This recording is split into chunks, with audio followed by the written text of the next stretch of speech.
Good morning, y'all. Good morning. Wake up, y'all. Gotta have that Nipsey playing. Gotta have that Nipsey playing. That's all we gotta listen to. We gotta have that Nipsey playing. Hey guys, in the morning time, you just gotta consume something that's good for you. Something that makes you feel good. Something that makes you feel alive. Something that makes you feel, that gets you going, not necessarily, but it's informational at the same time. So you just wanna, usually I read a book, but this morning I felt like, first of the morning, I usually don't listen to any music until noon, but this morning I just wanted to do something different. And so I woke up, we had this 6:30 mastermind call, Zoom call, man, from people all over the world. It just felt good. It felt amazing.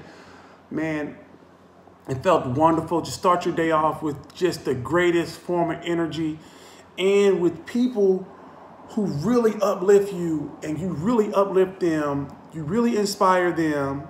They really inspire you. And I want to just talk to you guys right now about something real quick. Quick thing. We need to find the difference. It's a couple things that I want to help you guys with the difference of. I want to help you guys with the difference between motivation and inspiration and defeat and failure. Defeat and failure, motivation, inspiration. So all I want to talk to you guys about there is those are four things. Two of these things seem really alike. Motivation, inspiration sound a lot alike, but they're completely different. Defeat and failure, completely different. Completely different. You have to understand which one you're going through at the moment and which one is acceptable and which one just can't happen and you won't allow it to happen.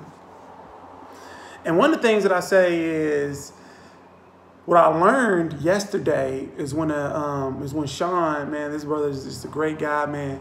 He has great energy. He really helped me out with a lot of things, and I appreciate it. And he just was dropping jewels on me.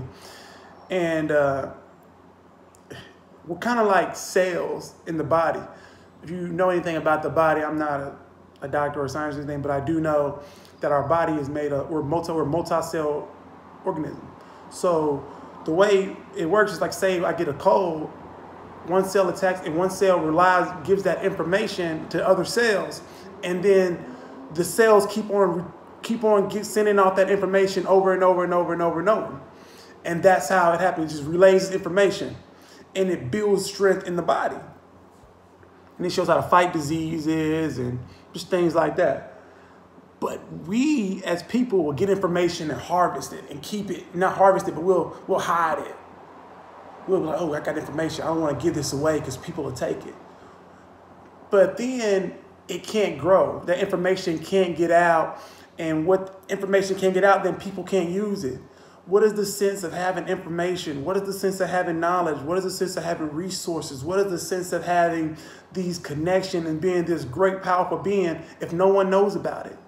No one else has that information to you.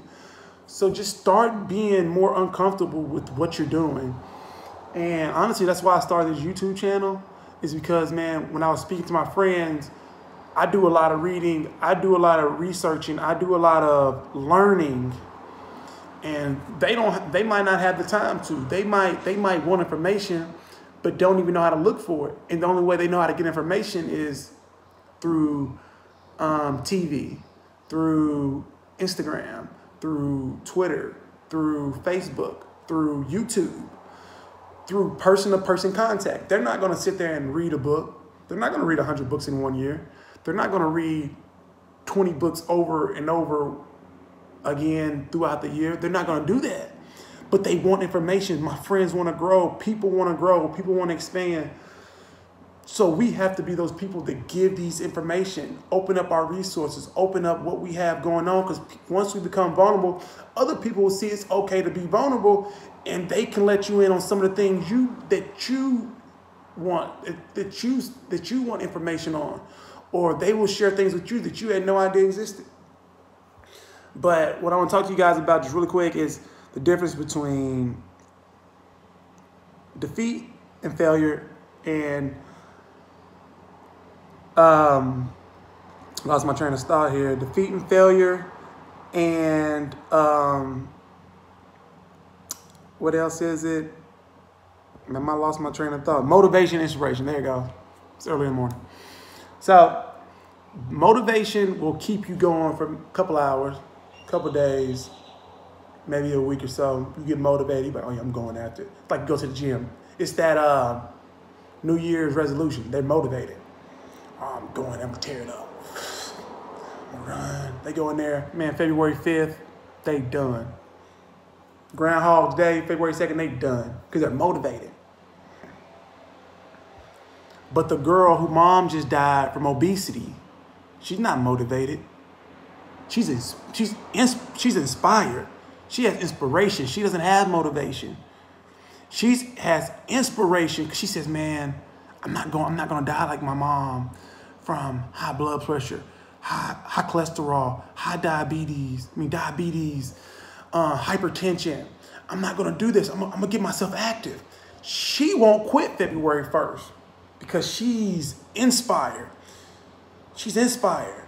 She'll cry, but she'll cry, go to the gym and cry because she knows that her level of inspiration just mountains, just sits way over your level of motivation. That motivation is that spark. That spark. That inspiration, that wildfire that they'd be like, oh shit, we can't put this out. That's how they are in California. You know how in California when they'll turn the news on, they're like, wildfire happened, everybody's evacuating. That's how everybody needs to feel when they feel your energy of inspiration. They be like, oh shit, what did we start? Seriously, what did we just start? What happened? This guy has a wildfire of energy. This girl has a wildfire energy. It's not a spark, it's not a lighter. That's inspiration. January 1st, we went to the gym. Sooner or later, that match is gonna go out. It's gonna go out. The lighter's gonna go out. This is inspiration.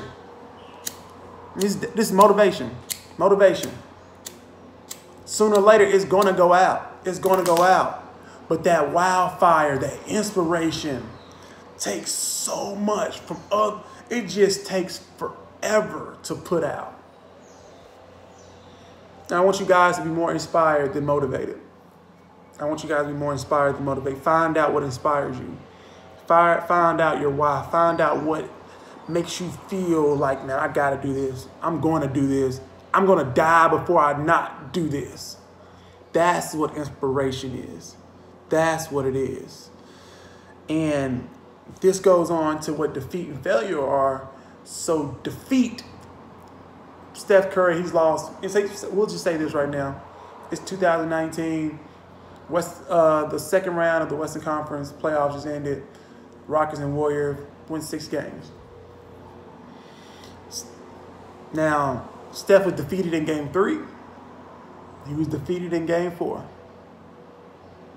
So we're like, okay, he's defeated. Being defeated means you keep fighting. You keep fighting. You keep battling. But failure is the end all. Once you fail, it's the end all. But being defeated ain't. When you fail and it's over, it's done. Now, if you can still keep fighting, you've been defeated. So it's okay to be defeated, but when you get defeated, you're trying to do something you probably haven't done before. And school has set us up to a point where they tell you the best people in the world, the smartest people in the world, succeed 90% of the time. That's what, remember the A range, 90 to 100? Some of us, we're on like a 7-point scale, but for the most part, it's a 10-point, 90 to 100. 90% of the time, these people are right. These are the best people in the world. But that's not life. I don't know anyone that succeeds 90% of the time at life. I don't know any entrepreneurs that got it right 90% of the time. I just don't. It's just my experience. I don't know a guy that's made 90% of his shots. I don't know a guy that's hit the ball that's batting 900. I don't know a quarterback that's thrown for completed 90% of their passes. Yeah, in sports we can see it, but in life, if you look at it on the grand scheme, man, 90% of Apple products don't blow up. Just everything people do, just So we look at that C student who's right 30% more than that A student. You can get a, what is it, 70 to 80? So if you're 100 and you got a 70, and I 30%, you're right 30% more than I'm right. And we graduate, we have the exact same degree. But you were so one track and just, I gotta get right, and never just explored, never reached out, never talked to people. All you did was focus, I'm 90%, 90%, 90%. That's why they say A students work for C students. Because these C students, because being wrong is not the end all. Being defeated isn't the end all, because being wrong is actually some of the greatest blessings you'll ever have in your life. Greatest blessings you'll ever have will come from something that you're like, okay, I failed, I was defeated at this, but I'm still here. Michael Jordan was defeated, man, he was defeated. He didn't make his high school basketball team. This is Michael Jordan, the greatest person to ever touch a basketball. He was defeated. He didn't make his high school basketball team. But he didn't let that stop him. He became the greatest of all times because he didn't accept defeat. Now, if he had took that as a failure, we would have never heard of him. I want you guys to understand that. So just go on, enjoy your day. Have a good one.